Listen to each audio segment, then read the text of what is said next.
Good morning students, I welcome you to the Shiva online class. In last class we discussed about the joint stock company. So joint stock company meaning, definition, characteristics, advantages and disadvantages are discussed. And today we are going to discuss about the types of companies. What types of companies joint stock company okay? First is the classification of companies on the basis of the incorporation. So incorporation, corporate level incorporate level classify business the first is the chartered companies. The chartered companies controlling power மொத்தமே அந்த company கிட்ட தான் இருக்கும். So வேற யாருமே இதுல involve ஆக மாட்டாங்க. They are the king and the queen of that organization. Okay? So இவங்களுக்கு என்ன இந்த companies act னு தனியா எதுமே இருக்காது. அவங்களோட பவர்ஸ் என்ன அப்படினா அவங்க என்ன ஆர்டர் போடுறாங்களோ அந்த கம்பெனில வர்க் பண்றவங்க அதன் பிரகாரம் தான் ஆக்ட் பண்ணுவாங்க. Okay? It is known as a chartered company. And next is the statutory company. Statutory companies they must follow the rules and regulations of the state government and the central government. So central government, state government என்ன rules கொடுத்திருக்காங்களோ அந்த rules follow பண்ணி organization run பண்ணும். For example, RBI, SBI, LIC, IDBI. So இந்த மாதிரி இது day to day management government கிட்ட தான் இருக்கும். So அவங்க தான் என்ன பண்ணுவாங்க monitor பண்ணுவாங்க. And next is the association not for the profit. Not for the profit. Profit or purpose எதுவுமே இல்லாம organization run பண்ணுவாங்க. For example, the central government is given the license to run the organization on the basis of not for profit. எந்த பேசிஸ்ல இருக்கும் அப்படினு பார்த்தனா profit இல்லாத. For example, charity institution, sports club இந்த மாதிரி எல்லாமே மக்களை டெவலப் பண்ணனும் அப்படிங்கிறதுக்காக மட்டும் தான் என்ன பண்ணுவாங்க ரன்னே பண்ணுவாங்க தவிர்த்து profit அவங்களுக்கு மோட்டிவா இருக்காது. Okay, once again I am repeating: chartered companies, statutory companies, association not for profit. And next is classification of companies on the basis of the membership. So membership basis la eppadi company organize பண்ணுவாங்க அப்படிங்கறத பார்ப்போம். First is the private company. So private limited அப்படினு சொல்வாங்க. So இதல பார்த்தா அப்படினா maximum 2 members அதுல இருக்கும். So 2 shareholders இருக்கணும், 2 directors இருக்கணும். அப்படினா தான் என்ன பண்ண முடியும் அவங்களால ரன் பண்ண முடியும். Initially அவங்க capital investment 1 lakh rupees invest பண்ணனும். So nowadays modern technology, so இதன் மூலமா நமக்கு maximum இப்போ 200 members இருக்காங்க. ஓகேவா? So 200 persons shareholders அதுல இன்வெஸ்ட் பண்ணுவாங்க. It is known as a private limited company. So அதுல பார்த்தனா தெரியும் pvt.ltd. அப்படினு மென்ஷன் பண்ணிருப்பாங்க. Okay? And next we see the public company. So public company பொறுத்த வரைக்கும் கண்ட்ரோல் யார் கிட்ட இருக்க போகுது கவர்மெண்ட் கிட்ட இருக்க போகுது. So at least they must have a 7 members. So எத்தனை பேர் அதுல இன்வெஸ்ட் பண்ணிருப்பாங்க 7 members of the minimum அவங்களோட paid up capital எவ்வளவு இருக்கும் பாத்தீங்கன்னா 5 lakh rupees. So okay, and next we are going to see the classification of companies on the basis of a liability. Okay, in this we are going to see how the company is going to pay the liability. ஒரு liability ஒரு organizationல இருக்கறத எந்த பேஸ்ல அவங்க திருப்பி repay பண்ண போறாங்க அப்படிங்கறத பார்ப்போம். Okay, first is a company limited by shares. That means liability of a members ஏதாவது organization liability இருந்தது அதை ரீபே பண்றதுக்காக என்ன பண்ணுவாங்கன்னா unpaid shares they can use it. அதாவது shares என்ன பண்ணுவாங்க சேல்ஸ் பண்ணி அந்த shares மூலமாவோ என்ன பண்ணுவாங்க liability pay பண்ணுவாங்க. So using a shares they can pay the liability is known as a company limited by the shares. In this company limited by shares may be either public companies or a private companies. So இது public company ஆவும் இருக்கலாம் private company ஆவும் இருக்கலாம். So எந்த companies ஆ இருக்கறவங்களோ liability shares மூலமா என்ன பண்ணலாம் pay பண்ணலாம். If a member has paid the full amount of shares then the liability share will be due. Suppose liability எதுமே இல்ல organizationல அப்படினா அவங்களோட share ஓட பிளேஸ்ல என்ன பண்ணிருப்பாங்க they don't want to pay anything nil balance அப்படிங்கறத denote பண்ணிருப்பாங்க. Okay, and next is a company limited by the guarantee. So guarantee அப்படினா ஏதாவது ஒரு asset organizationல இருக்க asset guarantee baseல வச்சு அத வச்சு என்ன பண்ணுவாங்க liability ஓட amount pay பண்ணுவாங்க. For example, ஒரு organization continuous loss தான் வந்துட்டு இருக்கு அப்படினா அந்த loss bear பண்றதுக்காக organizationல இருக்க asset they can use for the guarantee purpose. So guarantee purpose காக யூஸ் பண்ணி அந்த liability என்ன பண்ணுவாங்க creditorsக்கு pay பண்ணுவாங்க. Okay, next is the unlimited company. அதாவது organizationல இருக்க liabilities ஓட unlimited baseல போயிடுச்சு அப்படினா பார்ட்னர்ஷிப் பிசினஸ் அதாவது joint stock companiesல இருக்க அத்தனை பார்ட்னர்ஸுமே அதை பேர் பண்ணுவாங்க. சோ ஒரு சிலர் என்ன பண்ணுவாங்க நம்மளோட ஷேர்ஸ் வித்து அத கட்ட முடியல அப்படினா நம்மளோட பர்சனல் ப்ராப்பர்ட்டியை சேல்ஸ் பண்ணி அதுல என்ன பண்ணுவாங்க அவங்களோட liability பே பண்ணனும்னு நினைப்பாங்க. If the creditors is not interested suppose இந்த ப்ராப்பர்ட்டியை வந்து ப்ராப்பர்ட்டியாக வாங்க விருப்பப்படலை அப்படின்னா அவங்களே சேல்ஸ் பண்ணி என்ன பண்ணுவாங்க, கேஷாக அதை ரிசீவ் பண்ணுவாங்க. ஒரு பார்ட்னர் இப்படி கொடுத்து ஒரு பார்ட்னரால் கொடுக்க முடியல அப்படின்னா creditor can have a legal right. So legal entity மூலமாக தான் ஆர்கனைசேஷனே ரன் பண்ணுறாங்க. ஸோ என்ன பண்ணுவாங்க, லீகலாக கோர்ட்டில் போய் கேஸ் போட்டு file case against the partners and they can claim from it. Okay, so அன்லிமிட்டடாக லயபிலிட்டி வராமல் நம்ம என்ன பண்ணணும், மெயின்டைன் பண்ணணும். Once again, I am repeating for you. A company limited by the shares, company limited by the guarantee, and next is the unlimited company. And next classification of a company is on the basis of the control. Controlling power யார் கையில இருக்கு அப்படிங்கறத பார்க்கலாம். Okay, first is the government companies. So government companies பொறுத்த வரைக்கும் owner and as well as the manager is the central government or maybe a state government. So ஏதாவது ஒரு government கையில தான் என்ன இருக்கும், ஓனரிங்கோட பவர் இருக்கும். So central government இருக்கலாம், state government இருக்கலாம், partly state government or maybe a central government. So யாரா வேணாலும் அவங்க controlling powerல இருக்கலாம். Okay, and next is the holding companies. Holding companies அப்படிங்கிறது பிரைவேட் கம்பெனியை பொறுத்த வரைக்கும் போர்ட் ஆஃப் டைரக்டர்ஸ் கையில தான் வந்து என்ன இருக்கும், கண்ட்ரோலிங் பவர் இருக்கும். ஸோ அவங்க சொல்றதா வந்து என்ன பண்ணுவாங்க, அந்த சூப்பர்வைசர்ஸ் ஆக்ட் பண்ணுவாங்க. ஓகே, ஸோ ஹோல்டிங் கம்பெனிஸ்னா என்ன சொன்னேன், போர்ட் ஆஃப் டைரக்டர்ஸ் கையில கண்ட்ரோலிங் பவர் இருக்கும். So first we just see the government companies and next is the holding companies. And next we are going to see the classification of companies on the basis of the nationality. So nationality baseல எப்படி ஆர்கனைசேஷனை run பண்ண போறாங்க அப்படிங்கறத பார்க்கலாம். So first is the domestic companies. So domestic companies என்ன அர்த்தம், ஆர்கனைசேஷனை run பண்றது வந்து within a country, நம்மளோட கண்ட்ரிக்குள்ளே நம்ம ஆர்கனைசேஷன் ரன் பண்றோம் அப்படின்னா it is known as a domestic company. Foreign companies. So லீகலா என்ன பண்ணிருப்போம், வேற ஒரு ஃபாரினர்ஸ் வந்து இதுல இன்வெஸ்ட் பண்ணி பிசினஸ் ரன் பண்றோம் அப்படின்னா it is known as a foreign companies.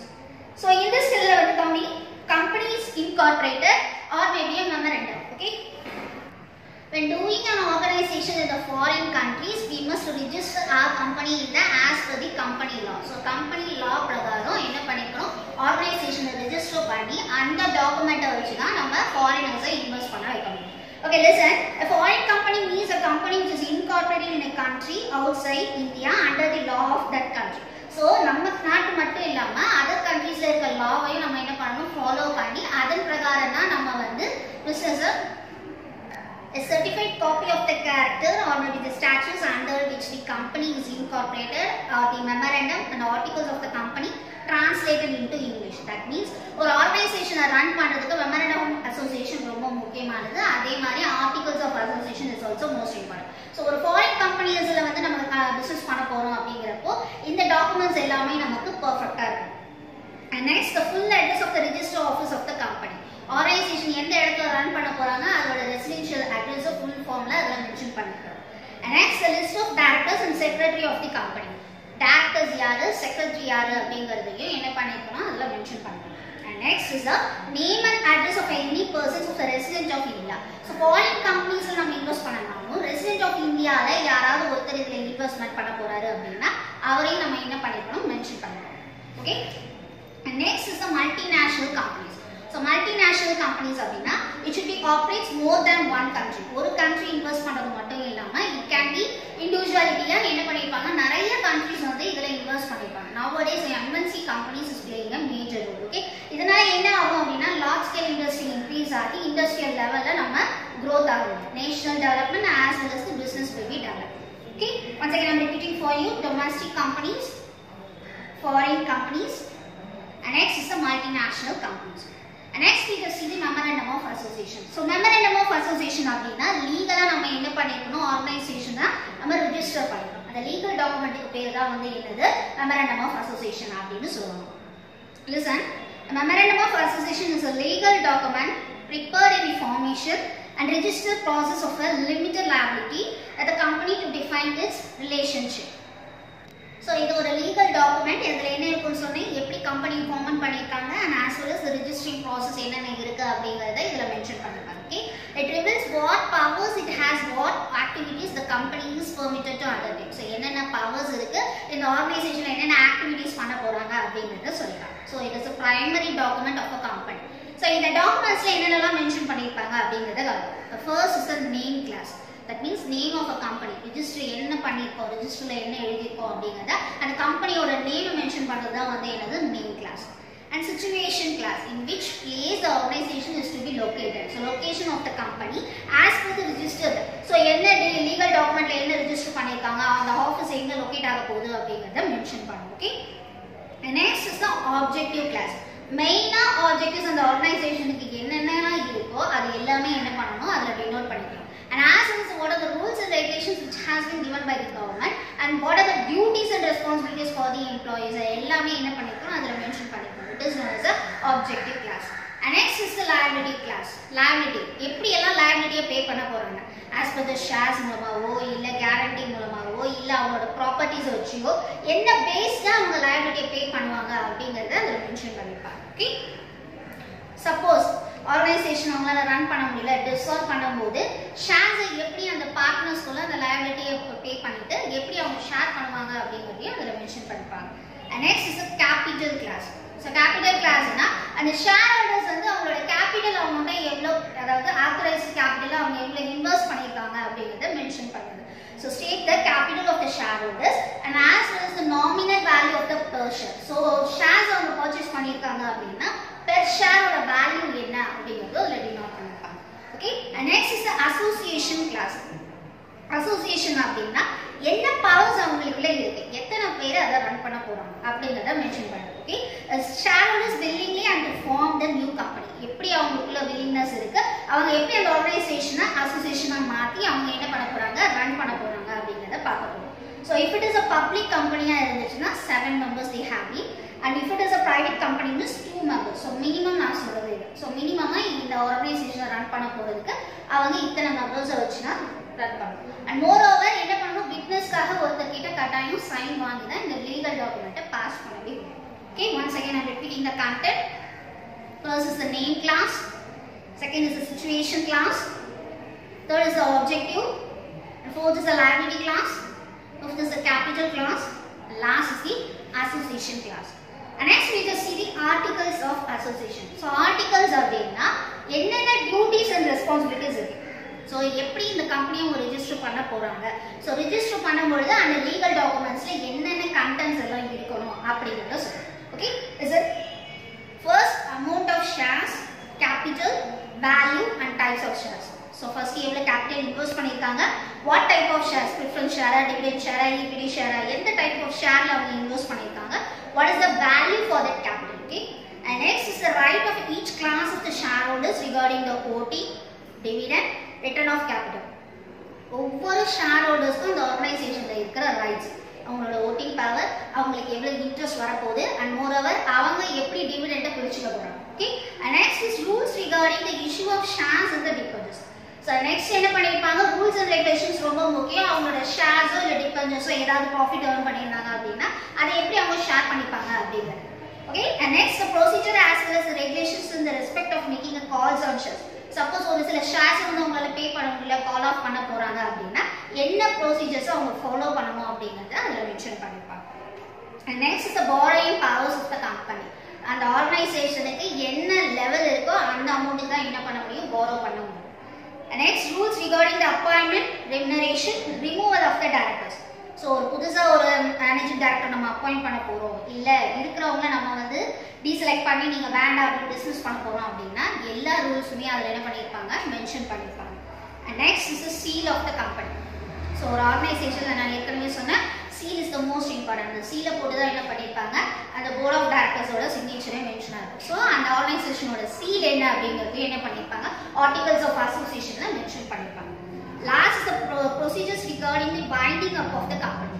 Last suppose they dissolving the business அவங்களால அந்த business கண்டினியூ பண்ண முடியல அப்படினா என்ன procedures-ல அந்த wind up பண்ணுவாங்க அப்படிங்கறதையும் first time mention பண்ணுங்க. These are the contents for the articles of association. Okay. And next we just see the prospectus. According to section 236 of the Companies Act, any document inviting the public to buy shares or debentures comes under the definition of the prospectus. So prospectus அப்படினா ஒரு organisation இன்னைக்கு நம்ம run பண்ண போறோம் அப்படினா we just giving an advertisement to the public. அவங்களை நம்ம invite பண்ணணும். அப்பனா தான் என்ன பண்ணுவாங்க நம்மளோட ஷேர்ஸ் வந்து அவங்க பர்ச்சேஸ் பண்ணணும். ஷேர்ஸ் or debentures எதையும் பர்ச்சேஸ் பண்றதுக்கு we need an advertisement. So advertisementக்கு கரெக்ட்டான ஆஸ்பெக்ட் என்ன அப்படினா prospectus. So இந்த prospectusல ஒரு சில contents எல்லாமே என்ன பண்ணிருப்பாங்க மென்ஷன் பண்ணிருப்பாங்க. ஸோ அதை வச்சு தான் என்ன பண்ணுவாங்க, இந்த ஆர்கனைசேஷனில் என்னென்னலாம் ஆப்ஜெக்டிவ்ஸ் இருக்குது, என்ன ரூல்ஸ் ஃபாலோ பண்ணுறாங்க அப்படிங்கிறத பப்ளிக் தெரிஞ்சுப்பாங்க. Okay, content is the prospectus contains the main objectives of the company. So first என்ன மென்ஷன் பண்ணிருப்பாங்க, இந்த ஆர்கனைசேஷன் ரன் பண்றதுக்கான மெயின் மோட்டிவ் என்ன அப்படிங்கறத போட்டுருப்பாங்க. Next is the name and address of the memorandum of association and number of shares held by them. So யாரெல்லாம் board of directors இருப்பாங்களோ அவங்களோட நேம், அவங்களோட address and as well as memorandum of association, articles of association or legal documents இருக்குல்ல அதோட snap அதுல mention பண்ணிருப்பாங்க. Okay, and next is the name, address and occupation of the directors and the managing directors. So என்ன occupation based directors இருக்காங்களோ அவங்களோட name, அவங்களோட designation, அவங்களோட occupation எல்லாத்தையும் அதுல மென்ஷன் பண்ணிருப்பாங்க. And next is the number and classes of the shares and debentures issued. So number of shares எவ்வளவு இருக்கு, ஒரு directorsக்கு எவ்வளவு shares and debentures இருக்கு அப்படிங்கறத மென்ஷன் பண்ணிருப்பாங்க. And next is the qualification of the share of directors and the interest of directors for the promotion of the company. So directors ஓட என்ன பண்ணிருப்பாங்க, அவங்களோட குவாலிஃபிகேஷனை மென்ஷன் பண்ணிருப்பாங்க. Okay, and next is the name and address of the vendors of any property acquired by the company and the amount paid or to be paid. So they mention the name and address of the vendors, the property யார் வாங்க போறாங்க அப்படிங்கற அந்த vendors ஓட details அதுல mention பண்ணிருப்பாங்க. And next is the amount for the minimum subscription. So subscription amount minimum எவ்வளவு இருக்கு அப்படிங்கறத நோட் பண்ணிருப்பாங்க. And next is the company carrying on a business, the length of the time of such business. So எத்தனை year வந்து அந்த ஆர்கனைசேஷனை run பண்ண போறாங்க அப்படிங்கறதையும் அதுல டினோட் பண்ணிருப்பாங்க. And next, the estimated amount of the preliminary expenses. So expenses எவ்வளவு அவங்க டினோட் பண்ணிருக்காங்க, என்ன அவங்க பிளான் பண்ண மாதிரி எக்ஸிக்யூட் பண்ண போறாங்க அப்படிங்கறதையும் சொல்லிருப்பாங்க. If any profit or reserve has been capitalized, the particulars of such capitalization will be stated in the prospectus. So profit இல்ல reserve இது வந்துச்சு அப்படினா shareholders எப்படி ஷேர் பண்ணிப்பாங்க அப்படிங்கறதையும் அதுல டினோட் பண்ணிருப்பாங்க. Okay, these are the prospectus. Okay, prospectusல இந்த contents எல்லாமே தான் டினோட் பண்ணிருப்பாங்க. I hope students இந்த class உங்களுக்கு புரிஞ்சிருக்கும்னு நினைக்கிறேன். இதோட நம்ம joint stock company முடியுது. We just see the next